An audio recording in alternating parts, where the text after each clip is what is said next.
Premier League Englandin kaleessa taphni eegamaa ture kan Chelsea fi kan Arsenal ture. Taphni kun goolii tokko qixaanii xumuramee jira. Tapha hawwataa ture. Tapha kanaan Arsenal qabxii 3 argachuudhaaf carraa bal'aa qaba ture. Garuu fayyadamuu hin dandeenye maaliif Moses Casedoon taphataan murteessaan sarargiduu kilaba Chelsea daqiiqaa 38 irratti kaardii diimaadhaan dirreedhaa bahe daqiiqaa 50 oliif taphattootaan qudhaanii kan taphatanii warri Chelsea garuu goolii galchuudhaan dursa kan fudhate Chelsea dha. Chalobaan daqiiqaa 48 irratti kubbaa rukuttaa rogaa Reece James rukutee itti bu'ee galchuudhaan kan dursa qabachiise. Daqiiqaa 59 irratti Michael Merinoon goolii qixxeessituu Arsenal galchuu danda'ee jira. Bara kana kubbaa dhaabbatirraa goolii galchuudhaan Arsenalin kan gitu hin jiru. Arsenal ta'anii garuu gareen jiru Chelsea dha. Kaleessa goolii galcheessu kubbaa dhaabbatirraa ta'uu isaati jechuudha. Egaa tapha kanaan wal qabatee Moses Casedoon daqiiqaa 38 irratti Michael Merino irratti balleessaa raawwateen abbaa murtii taphichaa viidiyoo assistant referee erga ilaalanii booda kaardii maadhaan direedhaa kan baasanii taphattoonni Chelsea erga taphataan kun ba'ee boodas sochii taphaa fooyyeedha kan mul'isanii goolis galchuu danda'aniiti jiru. Garuu Arsenal kaleessa kan injifatu osoo ta'e garaagarummaan kilaba sadarkaa lammaffaarra jiru Manchester City waliin qabu qabxiin silaanii bal'ata ture amma qabxiin gidduu isaanii qabxii 5 qofa ta'eetii jira jechuudha. Kaleessa Arsenal qabxii 3 argachuudhaaf ture fayyadamuu hin dandeenye jennee kaasuu ni dandeenya. Taphni biraa kan London irratti West Ham United fi Liverpool itti fideedha. Tapha eegamaadha kan ture. Taphni kun Arne Slottiif tapha murteessaadha. Garuu akkuma eegame Arne Slot milkaa'ee jira yookiin yaaddoo jala galansaniif yeroofis ta'u boqonnaa fudhatanii jiru jechuu ni dandeenya. Alexander Isak daqiiqaa 60 irratti goolii Liverpool ittiin dursu galche. Daqiiqaa 84 irratti Lucas Paqueta gama West Ham kaardii akeekkachiisaa lamaan direedhaa bahe.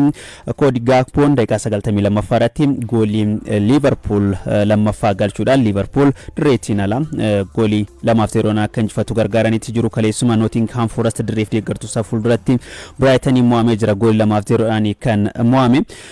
Sanaan ala taphni eegamaa ture kan Crystal Palace fi Manchester United walitti fideedha. Taphni kun injifannoo Manchester United goolii 2-1 xumuramee Manchester United durfamurraa ka'uudhaan goolii 2 kan galche. Matteetaan daqiiqaa 36 irratti penalitiidhaan Crystal Palace dursa qabsiise. Sana booda daqiiqaa 54 irratti boqonnaa deebi'ee jechuudha.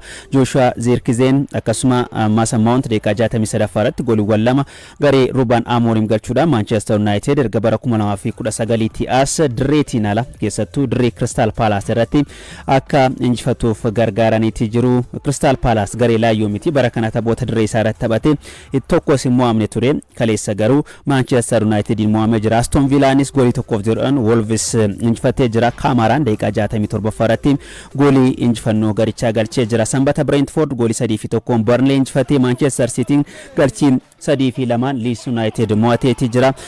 Taphni biraa kan eegamaa ture sanbata jechuudha. Tapha Everton fi Newcastle taphni kun injifannoo Newcastle goolii 4-1 xumurameeti jira. Premier League England kana Arsenal dusaa jira Manchester City itti aana. La Liga Spain kaleessa Madrid qixabee jira goolii 1 xumuree jira Girona waliin Onahin Gironaadhaaf akkasuma goolii 1 ammoo kan Real Madrid Mbappé kan galchee Barcelona injifachuu isaatiin La Liga Spain kana dursummaatti dhufuu danda'eeti jira. Odeeffannoo ispoortii kanaaf qabadee xumureetan jira. 83 irratti yaadonni isin barreessitan hedduun na qaqqabaa turanii yaada keessaniif ulfaadhaa isiniin jecha an xumuree jira. Yeroo gaarii qabaadha.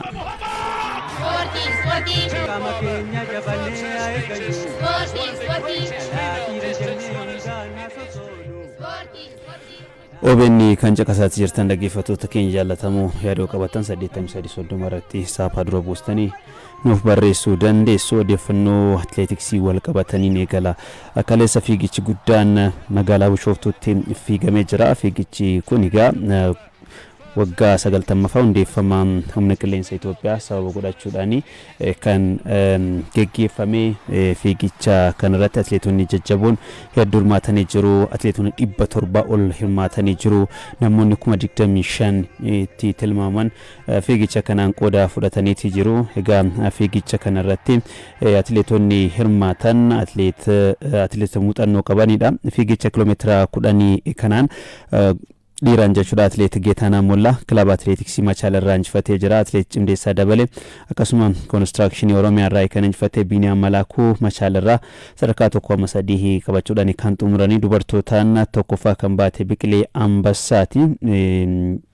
Atleet Hawwii Fayyisaa lammaffaa baatee jirti dorgommii kanaan jechuudha. Atleet Girmaayit Gabra Egzaabeer sadarkaa sadaffaadhaan kan xumurtee fiigichi guddaan daandii irraa kun egaa akkuma dura isiniif kaase waggaa 90ffaa humna qilleensa Itoophiyaa sababa godhachuudhaan kan geggeeffame mata duree guddina humna qilleensaaf humna guutuun nan fiiga jedhuun kan fiigame jechuudha. Magaalaa Bishooftutti sagantaa kanarratti kan argaman ajajaan ol'aanaa humna qilleensa Itoophiyaa Leetinaal Jeneraal Yilmaa Mardaasaa fi akkasuma kantiibaa magaalaa Bishooftuu Obbo Alamaayyoo Asaffaa saganticha jalqabsiisaniiti jiru. Atleetiin dorgommichaan tokkoffaa ba'e walakkaa miiliyoona birrii 500 badhaafameeti jira jechuudha. Akkasuma lammaffaa hamma shanaffaa kan xumuranis badhaasa argatanii jiru. Wal duraa duubaan 250 100 50 fi 25 atleetonni sadarkaa lammaffaa hamma shanaffaatiin xumuraan badhaafamaniiti kan jiran.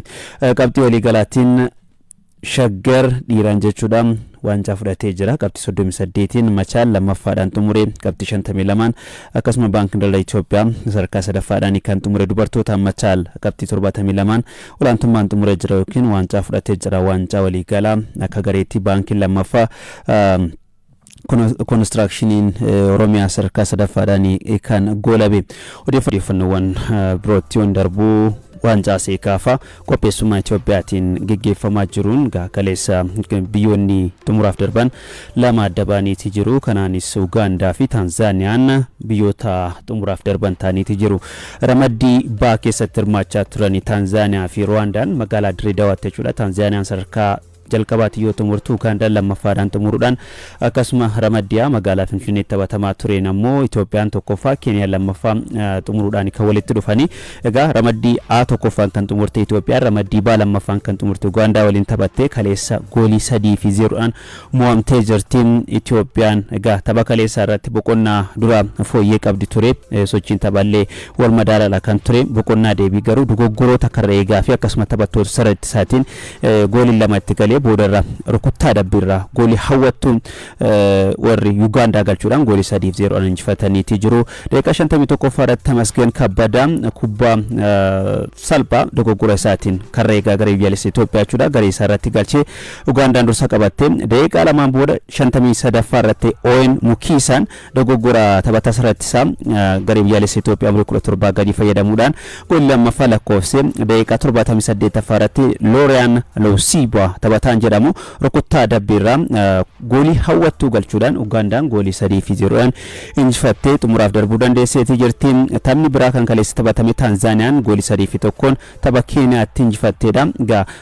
Kanaanis Taanzaaniyaa fi Ugaandaan kallattiidhaan hirmaannaa waancaa Afrikaa mirkaneeffataniiti jiru. Amma biyyi sadaffaan waancaa Afrikaa bara 2026 Morokoon qopheessitu irratti hirmaattu adda baasuudhaaf Keeniyaa fi Itoophiyaan kan taphatan ni ta'a jechuudha. Biyyi sadarkaa sadaffaadhaan xumurte hirmaannaa dorgommii kana kan mirkaneeffattu ni ta'a. Itoophiyaan waggaa 22 dura dorgommii kana irratti hirmaattee ergasii hirmaattee hin beektu. Carraan kaleessa kallattiidhaan hirmaachuudhaaf qabdu jalaa fashalaa'ee jira. Amma taphni Keeniyaa waliin qabdu murteessaadha. Tapha kana kan injifattu ta'e hirmaannaa kana kan mirkaneeffattu ni ta'a jechuudha.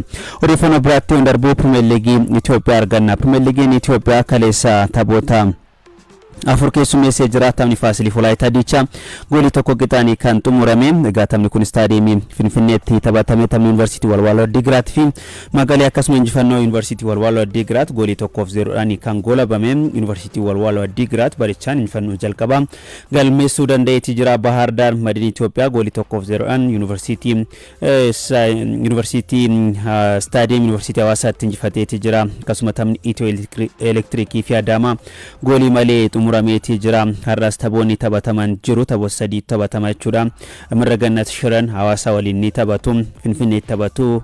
Bunni Itoophiyaa Hadiyyaa Hosaanaa waliin akkasuma Hawaasaatti Bunni Sidaamaa Baankii Daldala Itoophiyaa waliin Finfinneetti kan taphatan ni eegama. Pirimeer Liigii Itoophiyaa kana Buna Sidaamaatti qabxii 16 dursaa kan jiru jechuudha. Taphoonni liigii olaanaa Itoophiyaas kaleessaa fi sanbata taphatamaniiti jiru. Taphoota Ramaddii Ba kaleessa fi sanbata taphataman ilaaluudhaaf taphoota kaleessa Shaashamanneen